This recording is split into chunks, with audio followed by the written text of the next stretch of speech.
Oke guys, jadi di video kali ini gue mau membahas sedikit mengenai pemilihan mesin espresso untuk bisnis. Karena 2 hari lalu gitu ya, gue tuh ngebaca, kalau nggak salah di Instagram ya. Jadi ada orang yang dia mau buka coffee shop. Basicnya orang ini bukan dari F&B, apalagi dari kopi gitu ya.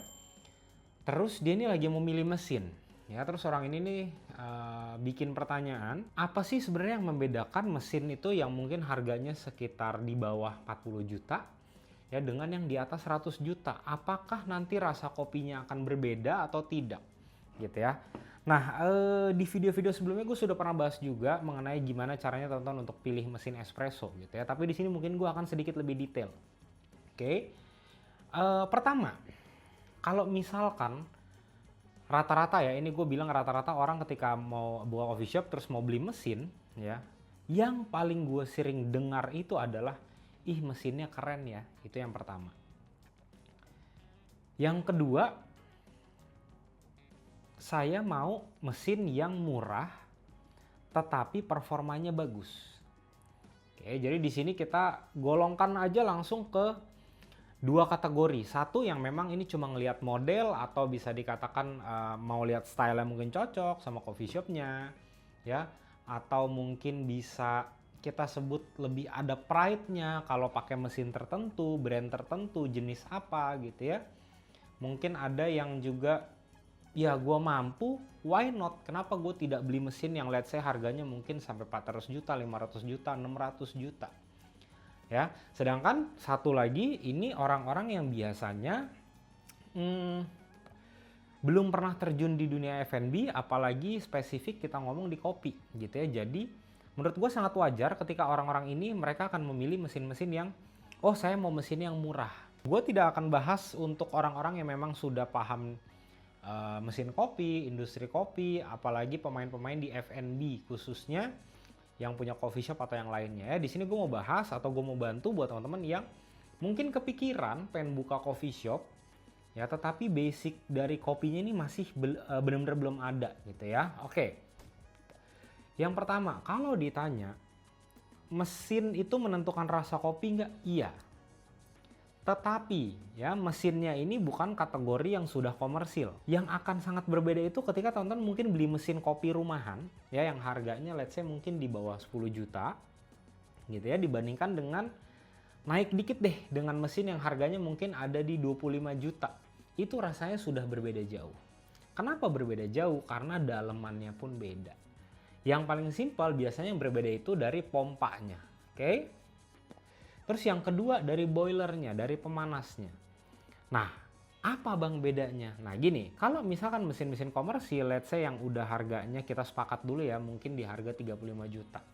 Ya, itu biasanya mereka sudah ada PID-nya. Walaupun PID-nya ini kita tidak bisa atur ya, jadi itu memang sudah default diatur dari pabrikan. Ya, yang mana itu sudah pasti menurut gua suhunya akan lebih stabil karena gua sudah pernah coba juga. Ya, terus yang kedua dari pompa. Nah, pompa ini kalau misalkan mesin-mesin yang rumahan atau mesin yang murah itu dia tuh masih pakai mesin-mesin yang, atau bukan mesin ya, pompa jenisnya tuh yang getar, vibration pump. Nah, itu efeknya pasti akan ke tekanan juga. Sedangkan kita tahu ketika pembuatan espresso itu yang sangat menentukan dari segi rasa memang pertama kopinya. Yang kedua itu dari pressure yang bisa dihasilkan oleh mesinnya. Ya oke, mungkin teman-teman ada yang bilang, bener bang sekarang teknologi sudah semakin bagus, vibration pump itu sudah ada yang bisa menghasilkan sampai 9 bar. Oke, tidak masalah, gue bisa aja percaya. Tetapi pertanyaannya adalah konsisten atau enggak. Gitu, jadi jangan sampai nanti mesinnya baru bener dia bisa sampai 9 bar, tapi makin lama itu pemakaian, umur segala macem, pressure akan turun. Ya, sekonsisten apapun roaster yang teman-teman pilih untuk teman-teman pakai beansnya, itu akan merubah ke rasa kopinya. Gue tidak bilang jadi tidak enak, ya, tetapi jadi tidak konsisten. Nah, terus yang berikutnya di sini gue mungkin agak bahas lebih teknis atau lebih ke arah apa ya? Lebih ke arah mesinnya deh, ya. Biasanya kalau misalkan mesin-mesin yang memang sudah mahal, ya ini kita mungkin agak naik lagi ya. mungkin harganya udah di 100 juta gitu ya. Karena buat gue pribadi, mesin yang harganya di atas 35 juta sampai di bawah 100 juta ya, gue itu tidak merasakan perbedaan yang signifikan, enggak. Ya, perbedaan rasa ya, gue tidak merasakan gitu. Karena basically semuanya hampir sama lah. Kalau di sini teman-teman mungkin yang paham ya sama permesin-mesinan, spare partnya, komponen-komponennya, itu teman-teman akan paham, oh ini sebenarnya tuh sama aja gitu. Yang akan menentukan itu lebih ke kopi. Nah sekarang gue bahas lagi lanjut ke yang mesin mungkin di atas 100 juta. Nah mesin yang di atas 100 juta ini biasanya dia itu sudah memiliki fitur-fitur yang benar-benar bisa diatur. Ya contoh, pressure-nya bisa diatur, mungkin gue sebutnya pressure profiling deh ya.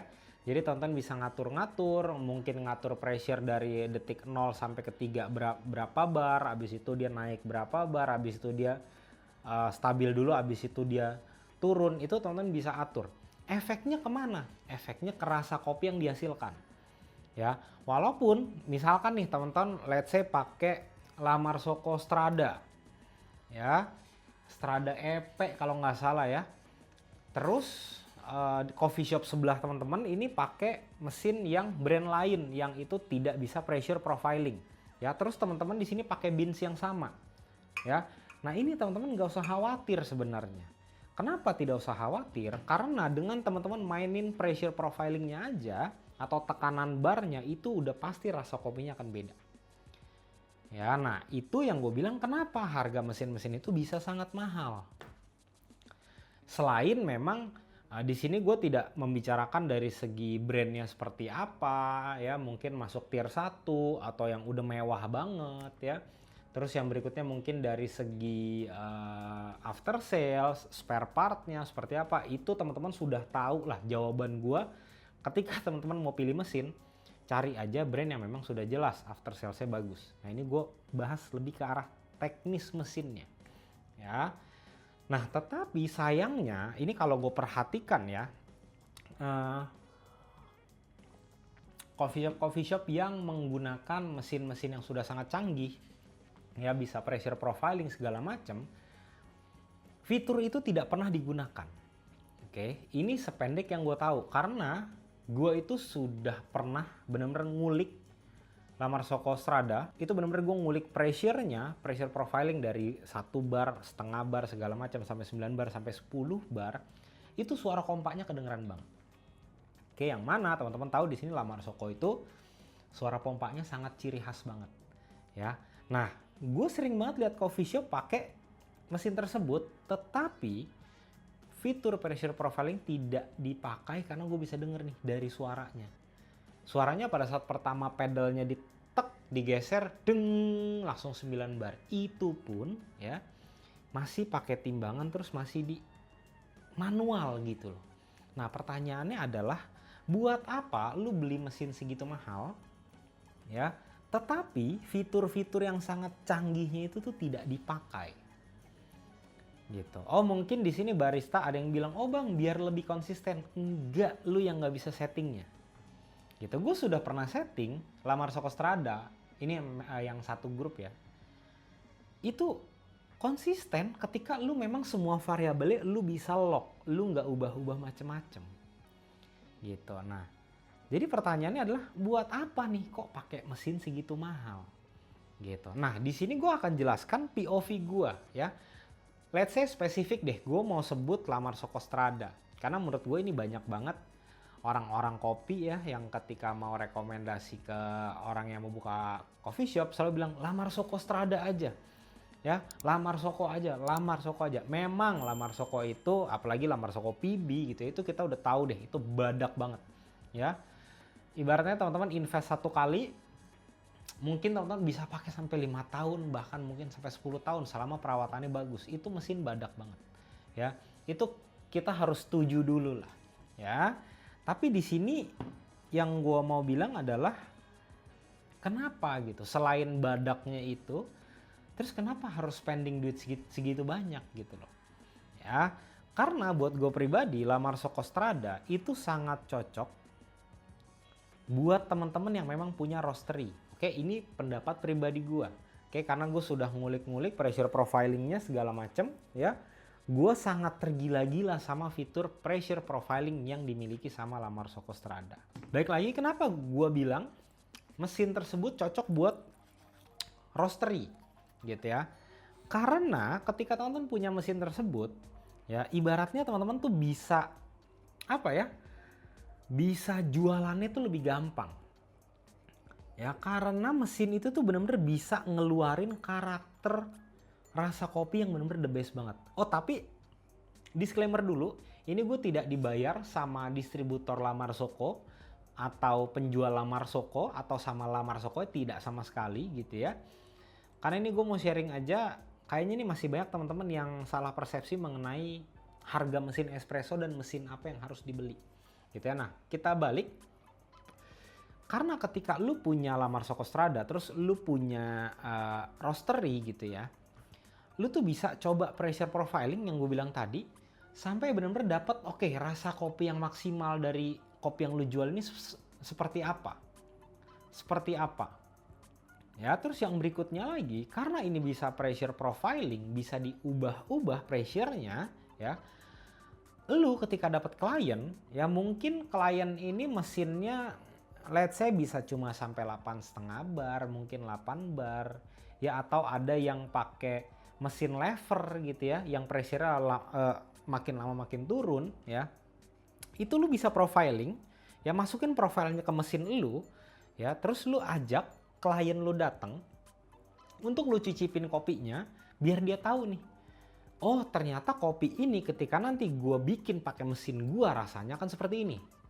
Karena yang banyak kejadian itu adalah ketika ada klien diundang datang ke roastery, ya dia cobain kopinya, terus kopinya dibeli, dibikin di coffee shopnya pakai mesinnya, rasanya beda. Oke, itu yang paling sering terjadi. Nah, tapi jujur gue tidak terlalu paham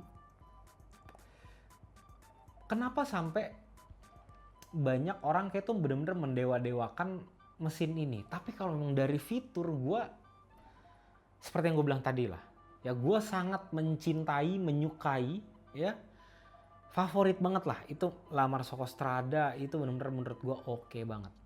Nah karena gue ngulik itu mungkin sekitar 3 bulan, 4 bulan, 5 bulan, setiap hari gue coba bikin gitu. Itu bener-bener the best banget lah. Ya kalau mesin lain mungkin memang ada yang fitur pressure profiling, tapi mungkin gue belum pernah coba explore. Ya atau mungkin agak lebih ribet lah. Kalau Lamar Soko Strada ini tinggal gue masukin USB segala macam, ada apps-nya, gue atur, USB cabut, colok ke mesinnya, kopi, beres. Gitu. Jadi nextnya kalau misalnya gue mau bikin dengan profile 1, profile 2 atau profile 3, itu gue tinggal pencet-pencet, putar, pull terus, pull aja, jedar. Itu akan konsisten. Balik lagi, selama lu tahu gimana cara kalibrasinya, gimana cara dialnya supaya kopi lu bisa konsisten. Kalau lu nggak bisa, percuma. Gitu, ya. Nah, pertanyaannya balik lagi ke yang awal. Jadi bang, sebenarnya perlu nggak sih gue beli mesin sampai ratusan juta? Ya, jawabannya sebenarnya gue tidak pernah bisa kasih jawaban yang pasti. Tetapi kalau gue ketemu sama klien, biasanya yang akan gue tanya pertama kali ketika dia itu mau buka coffee shop, ya atau dia pas nanya mesin, gue akan tanya kapasitas coffee shop lu tuh seberapa besar, ada berapa kursi, target lu tuh dalam satu hari berapa cups. Dari situ gue baru bisa nih kasih rekomendasi yang menurut gue value for money-nya tuh dapat ketemu nih. Ya, jangan sampai nanti let's say coffee shop lu kursinya mungkin mejanya mungkin cuma ada 10.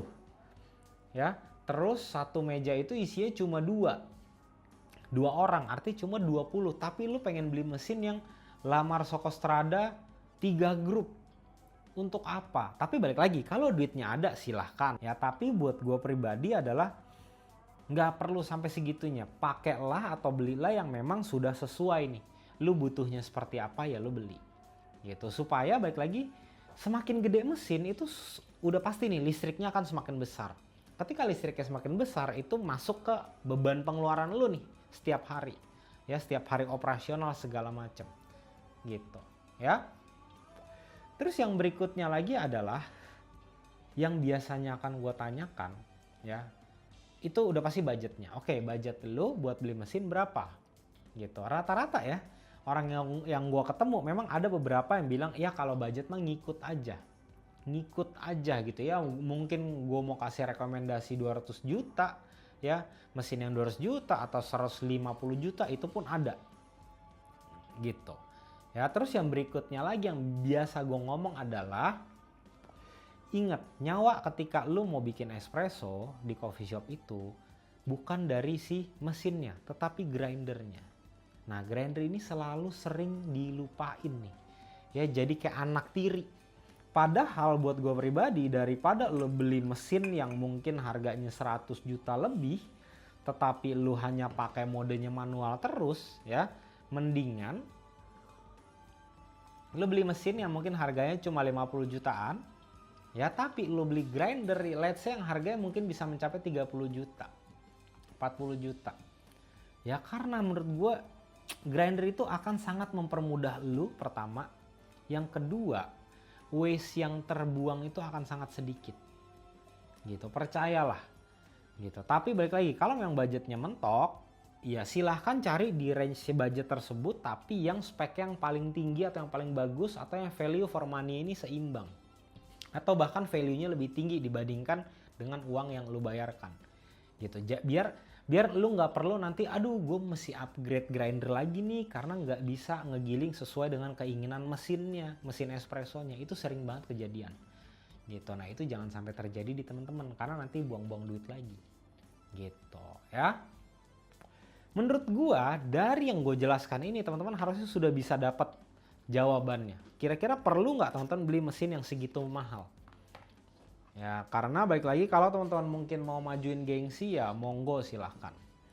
Ya, tapi ketika memang lu udah beli mesin yang mungkin harganya itu yang kayak tadi ya udah 150 juta lebih ya, itu sudah pasti fiturnya tuh lengkap banget, banyak banget. Gitu, fiturnya sangat lengkap. Itu sayang kalau teman-teman nggak pakai. Gitu ya, yang mbok diajarin baristanya, di training baristanya supaya nanti efeknya kemana, ke hasil kopi yang teman-teman bikin juga bisa lebih lebih konsisten, rasanya juga lebih unik, tidak sama dengan kompetitor teman-teman gitu ya. Menurut gue pembahasannya sampai sini aja ya. Jadi kalau teman-teman mungkin di sini ada tambahan lagi mengenai tips milih mesin espresso atau apapun itu ya, atau teman-teman punya jawaban sendiri mengenai perlu nggak sih kita beli mesin mahal ya, atau apa sih yang membedakan antara mesin murah dan mesin mahal, silahkan tulis di kolom komentar aja ya. Nah, nanti kalau misalnya teman-teman mungkin pengen tahu alat-alat kopi rekomendasi dari gua, mesin espresso segala macam yang budgetnya buat home brewer atau home barista, teman-teman langsung cek link di deskripsi atau teman-teman langsung cek fitur YouTube Shopping yang ada di sebelah sini ya, karena di fitur YouTube Shopping ini selalu akan lebih murah. Oke teman-teman, sampai ketemu di video selanjutnya. Thank you.